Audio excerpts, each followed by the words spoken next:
Oke, selamat pagi, siang, sore, dan malam untuk seluruh mahasiswaku yang menjadi bimbingan saya di periode 1 2020 program studi Sistem Informasi yang mengambil outline proyek Sistem Informasi.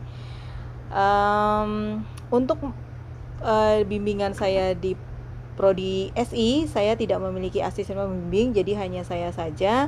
Jadi kalian cukup bimbingan 8 kali dengan saya menyelesaikan tugas akhir ini. Jadi ya lebih simpel, cukup mengikuti satu doang kemauannya. Oke. Proyek sistem informasi adalah proyek yang sangat ambisius atau sangat baik, karena proyek ini adalah proyek yang memang benar-benar diterapkan di tempat riset, diharapkan bisa dipergunakan seperti itu. Dan proyek ini memang benar-benar program proyek tugas akhir yang kalian bisa bekerja sama 3 orang. Jadi jadi lebih mudah membuat programnya. Kita mulai saja langsung. Untuk proyek itu kita maksimal 3 orang. Jadi sudah pasti 3 orang, minimal 2 orang. Ini wajib melakukan PKL atau riset seperti yang tadi saya sudah sebutkan di video pembukaan, bahwa minimal di surat riset tertulis tanggal, bulan, dan tahunnya telah melakukan riset selama 1 bulan. Di mana surat riset harus memiliki KOP, harus memiliki nomor kontak dari tempat perusahaan yang bisa dihubungi ketika surat riset diragukan oleh protokoler, ya. Jadi tolong seperti kayak kita membuat kop surat atau kita membuat surat riset yang resmi, kalian bisa melihat contoh-contohnya seperti kayak pengumuman-pengumuman yang dibuat oleh BSI, Universitas BSI untuk mahasiswa pasti ada kop surat dan lain sebagainya. Tolong membuat atau meminta surat riset yang seperti itu. Oke. Yang ketiga, wajib menghasilkan aplikasi. Jadi aplikasinya harus ada untuk outline ini, ya. Aplikasinya harus ada dan aplikasi ini harus siap diimplementasikan. Berarti programnya harus jadi, nggak boleh setengah jadi seperti itu, atau malah belum jadi sama sekali sudah maju sidang, ya. Jadi wajib menghasilkan aplikasi yang siap diimplementasikan, siap dipakai. Di dalam surat keterangan riset PKL, selain memuat mahasiswa telah melakukan riset, juga harus menyebutkan bahwa aplikasi yang dibuat sudah diimplementasikan oleh mitra. Coba baca poin nomor 4 pelan-pelan. Perhatikan, pahami ketika Anda meminta surat riset dari tempat riset, selain di kata-kata telah melakukan riset dari mulai tanggal segini sampai tanggal segini, juga menyebutkan bahwa aplikasi tersebut sudah diimplementasikan di tempat riset.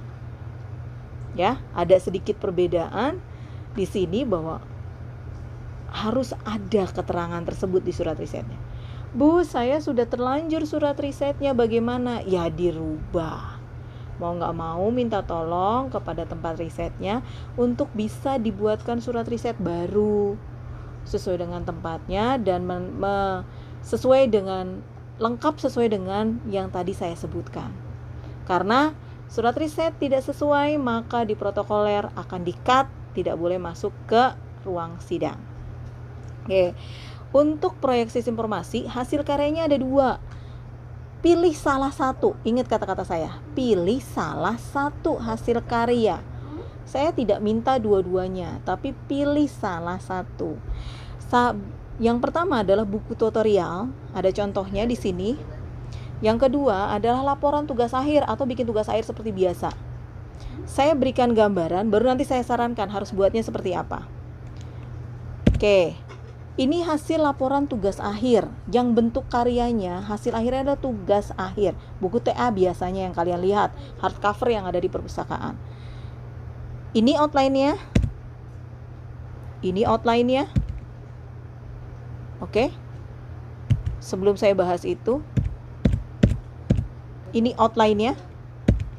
Karena outline untuk tugas akhir proyek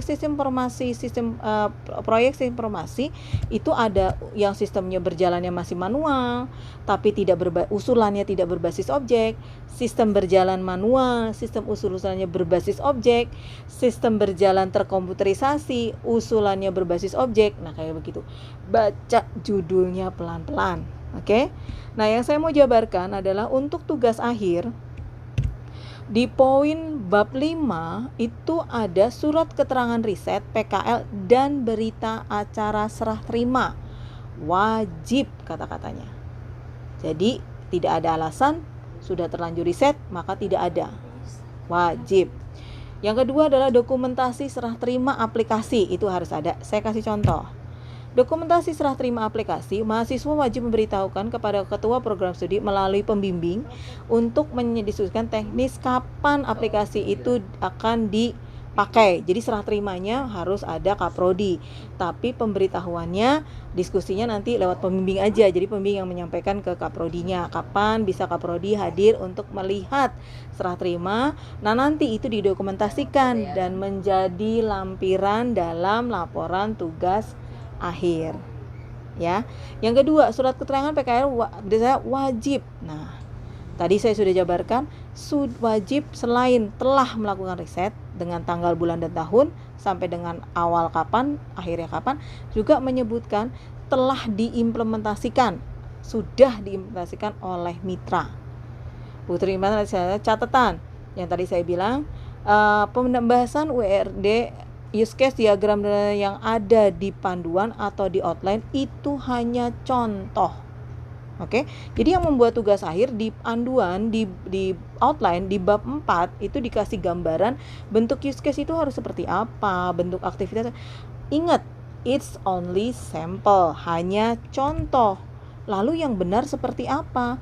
Sesuai dengan yang benar adalah yang sesuai dengan buku referensi dan jurnal yang kamu berikan atau kamu tunjukkan atau kamu pakai di tugas akhir kamu, begitu.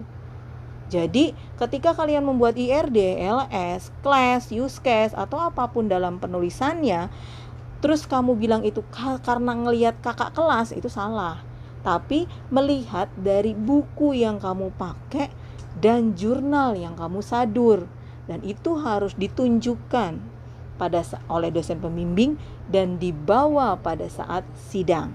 Seperti itu. Nah, ini contoh dari berita acara serah terima aplikasi, ada di panduan laporan TA. Silakan dibaca, tolong dibaca dan dilihat perlahan-lahan. Dan kalau tadi saya bilang di video pembukaan harus siap dibuka. Ya. Jadi ketika nanti penulisan ada yang salah, saya cukup lihat, buka panduan tugas akhir, dibaca ya. Yang ngebaca itu mahasiswa yang mau sidang, bukan dosen pembimbingnya. Yang harus paham itu kalian. Oke? Lampiran berita acara ini harus dibuat. Ini lampiran berita acara, silakan disesuaikan dengan tempat Anda riset atau aplikasi yang kalian buat. Ini dokumentasinya. Dokumentasinya harus dibuat pada saat serah terima, nanti menjadi sebuah lampiran. Nah, saya lewati outline dari proyek yang menghasilkan tugas akhir. Saya bahas langsung kepada hasil karyanya buku tutorial. Oke?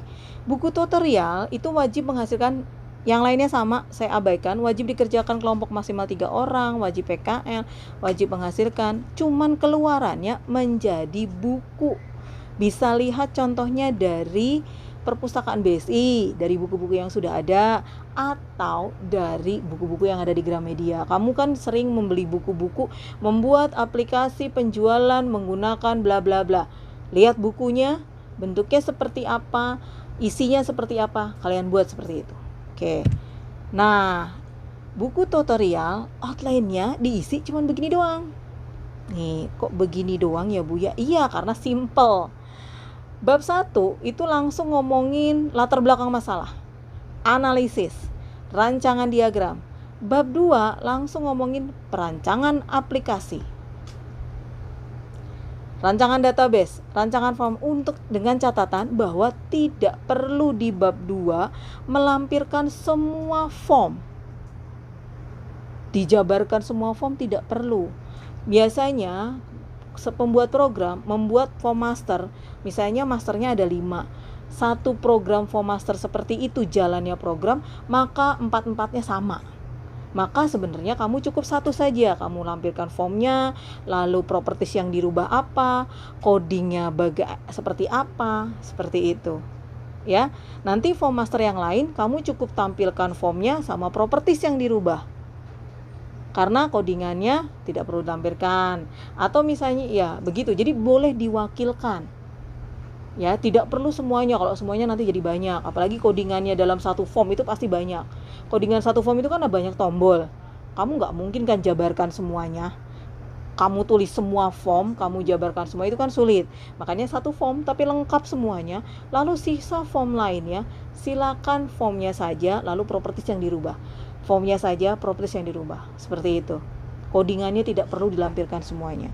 Lalu bikin form transaksi. Bu, saya ada 5 transaksi. Jika 5-5-nya itu jalannya program berbeda langkah-langkahnya, misalnya di program 1 dia ada tombol edit, saya yang program transaksi itu nggak ada, kan berarti langkahnya berbeda. Karena langkahnya berbeda, ya berarti harus disebutkan semuanya beserta codingannya. Tapi kalau misalnya sama transaksinya, cukup satu saja, lalu sama seperti form master, satu dijabarkan dengan detail, sisanya tinggal formnya bentuknya seperti apa, properties yang dirubah apa, seperti itu. Karena ini hanya untuk buku tutorial, nggak usah semuanya. Lalu membuat kesimpulan dasaran simpel. Nah, buku tutorial. Sekarang kita lihat dulu perbandingannya. Tadi ada dua produk yang dihasilkan, yaitu yang pertama adalah tugas akhir, yang kedua adalah buku tutorial. Kalau menurut saya lebih mudah membuat buku tutorial. Nulisnya nggak banyak. Ya, hanya membuat apa yang kalian buat saja tanpa perlu menganalisis sebelumnya. Analisis sebelumnya itu cuma latar belakang dan analisis sedikit, tapi tidak perlu menggambarkan. Yang digambarkan adalah yang sedang dibuat atau yang dibuat. Nah, saya minta kalian untuk membuat, untuk bimbingan saya, silakan untuk bimbingan lain, dosen lain yang menonton video ini, silakan konsultasikan. Jika dapat proyek harus buatnya buku atau TA, silakan konsultasikan. Tapi untuk seluruh mahasiswa saya, mau saya wajibkan untuk membuat buku tutorial. Lebih mudah, waktunya lebih singkat penulisannya, tapi jadi kalian punya banyak waktu fokus ke dalam perbaikan dan pengembangan programnya. Tidak sibuk sama nulis. Seperti itu. Oke, kita kembali ke buku tutorial. Ya, di buku tutorial, maka hasil karya buku tutorial itu nanti kita ada buku, pasti beserta CD-nya itu sudah pasti, sama jilid lembar protokoler.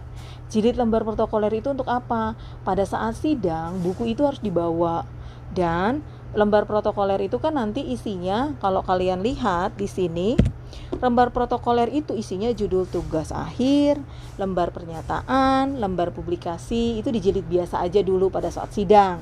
Setelah dinyatakan lulus, baru dijilid soft cover, not hard cover, soft cover. Soft cover yang seperti buku-buku seperti itu, tetap pakai tinta emas, tapi tidak sampulnya tidak tebal, tipis, kayak buku lah jilidannya seperti itu. Tetap warna merah dan lain sebagainya seperti TA, tapi tidak dijilid hardcover, udah itu aja. Nah, jadi pada saat sidang membawa jilid lembar protokoler, CD sama bukunya. Oke, setelah dinyatakan lulus, yang lembar protokoler itu dijilid soft cover, lalu bukunya dan TA itu harus CD TA maaf, itu harus dibawa. Ringkes, singkat, buatnya gampang, tapi penulisan pembuatan programnya dibagi-bagi enak, tapi saya minta tolong pengembangan programnya yang baik, karena biasanya saya akan buat proyek-proyek ini menjadi HKI, makanya you have to make something different, sesuatu yang unik, sesuatu yang berbeda, seperti itu. Nah, tambahan untuk yang proyek itu adalah kalian harus membuat job desk secara detail. Jadi saya minta setiap mahasiswa membuat lampiran, nanti ada job desknya, misalnya NIM, nama, lalu job desknya apa. Job desknya tolong dibuat detail, kamu buat apa di buku tersebut atau di TA tersebut. Oke, jadi jangan cuman misalnya kamu membuat program, Apakah kamu buat program doang? Dari 3 orang, satu bikin penulisan. Apa penulisan yang kamu buat? Bab 1, bab 2, bab 3-nya kah? Atau semuanya? Begitu. Kalau misalnya kamu yang separoh-separoh, bikin program iya, bikin penulisan iya, makanya itu harus detail. Programnya apa? Bagian mana yang kamu buat? Lalu kalau sistem penulisannya bagian mana yang kamu buat? Harus seperti itu. Jadi semuanya harus detail dan itu nanti dilampirkan pada saat sidang tugas akhir. Karena penguji akan bertanya sesuai dengan job desk yang kamu kerjakan. Gitu. Jelas ya? Jadi itu untuk yang ini ketentuan pembuatan buku. Jangan lupa di bawahnya tertulis untuk buku atau buku TA itu program studi teknik dan informatika Universitas Bisnis Sarana Informatika Jakarta. Ini sudah ada, sudah saya kasih slide-nya. Nanti saya share slide ini di grup atau link nanti saya berikan juga di bawah komentar. Saya akan berikan linknya, deskripsi ininya. Untuk berikutnya adalah nanti saya akan buat mengenai video ACC judul itu seperti apa, secara gambaran umumnya dan khususnya untuk bimbingan saya. Lalu bagaimana cara membuat bab 1, bagaimana cara membuat bab 2, bagaimana cara membuat bab 3, bagaimana cara membuat daftar pustaka. Supaya kita membuat tugas akhir antara judul sampai ke lampiran itu nyambung isinya. Oke? Nah, dari saya cukup sekian. Silahkan kalian mengerjakan, ikuti video dari pembukaan apa yang saya butuhkan. Mudah-mudahan video ini bisa membantu. Saya tekankan sekali lagi, untuk seluruh bimbingan saya mengambil proyek, kebetulan cuma satu kelompok, itu saya mintanya buku tutorial karena lebih mudah menurut saya pembuatannya, sehingga mahasiswa bisa fokus ke program. Tapi kalau untuk siswa lain yang melihat video ini, silakan diskusikan sama dosen pembimbingnya. Oke, silakan diskusikan dengan dosen pembimbingnya, kira-kira yang terbaik apa yang harus dibuat oleh kalian. Begitu. Karena semua alasan tersebut akan kalian sampaikan nanti pada saat sidang tugas akhir. Ya, pesan dari saya adalah selalu berpikir positif. Semua halangan atau kesulitan yang kalian hadapi sekarang, selalu berpikir positif. Itu adalah proses pembelajaran menjadi lebih baik. Tidak ada yang impossible dalam kehidupan kalau kalian mau usaha dan berdoa. Lalu terus membuat sebuah planning dan lain sebagainya supaya kalian terus bisa sukses. Terima kasih. Selamat pagi, siang, sore, dan malam untuk siswaku semuanya. Sampai ketemu di video berikutnya. Dan terus semangat belajar menyelesaikan sesuai dengan deadline-nya. Bye-bye.